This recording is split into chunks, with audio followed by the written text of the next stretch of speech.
Eventually, we will see more people dying from disease than we're even seeing from the bombardment if we are not able to put back this health system. Patuloy ang pagkakaroon ng outbreaks ng infectious diseases gaya ng diarrheal at respiratory illness. Ito ay dahil sa living conditions ng mga sibilyan na nadamay sa gera sa Gaza. Ang displaced residents ay walang access sa gamot at basic necessities. Everybody everywhere has dire health needs now because they're starving, because they lack clean water, and they're crowded together, they're in terror, so they've got massive mental health needs. Ayon naman sa Gazan Health Authorities, may 10,000 na ang namamatay sa Palestinian enclave kung saan 40% dito ay mga bata. Simula nang sumiklab ang gera sa pagitan ng Israel at Hamas noong October 7.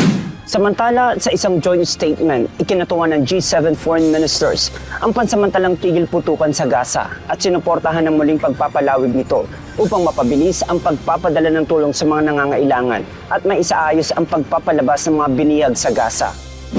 Anila, lahat ng pagsisikap ay kailangan magawa upang masiguro ang humanitarian support para sa mga sibilyan. Hinimok naman ng mga top diplomats ang pagpapakawala sa mga hostages immediately at unconditionally. Sinuportahan din ng grupo ang Israel sa karapatan nitong ipagtanggol ang kanilang bansa at ang kanilang mga mamamayan. Sa ikalimang araw ng ceasefire sa Gaza, nakapagpalaya muli ng karagdagan 12 hostages ng Hamas at 30 Palestinians na nakapiit sa Israel.